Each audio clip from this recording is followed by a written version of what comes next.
My heart and my lungs and my ovaries pretty much exploded right then. That's when I noticed he wasn't in civilian clothes. I eyed his scrubs, wondering if he had them custom-made to allow for those bulging biceps. "Where's your stethoscope?" "I leave it in my locker." Beneath his name on his name tag was a bunch of letters. I ran my fingertip across his chest below the white rectangle. "What do these mean?" "They're the medical areas I'm certified in." "That's a lot." "They're Army courses. The designation doesn't mean anything to anyone but me." "If they weren't important, they wouldn't be listed, would they?" "Probably not." I glanced up at him. All traces of teasing Boone were gone. "Something else going on? Did you hear from Oakley or your dad?" I knew he worried his dad would flake on him. "I talked to Oakley earlier. She says the electricity is back on. Rock is home and Mom has been decent."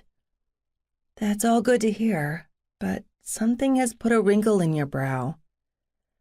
Boone retreated and rubbed his hand across the top of his head. "Me and Raj were called into the hospital early today, and were told all of our shifts this week had been canceled. No explanation. Our preceptor doesn't know what's going on either, and our liaison on base is out of the office for 2 weeks." "Has this happened before?" "No." Boone started to pace. "But it's not like I can poke around and ask questions of anyone else in that department. We're in a tight spot. Me and Raj working with a civilian medical program while we're still on active duty. It's so far out of the norm that there is no precedent." "I'm confused." He muttered, "Welcome to the club. There's some funky stuff going on with our transfer papers or whatever they're calling it today. Christ, red tape is no joke." My stomach plunged. "Something funky like they might demand you return to Fort Hood?"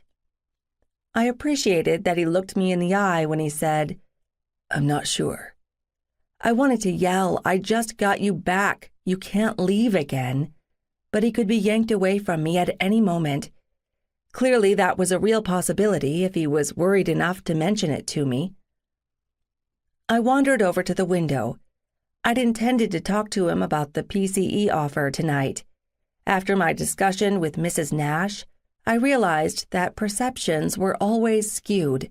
Everyone had a different way of looking at things, so maybe I needed Boone's take on this opportunity. But he had more than enough on his mind with the military stuff that was his career, so it appeared I'd continue to wrestle with the biggest decision of my adult life on my own.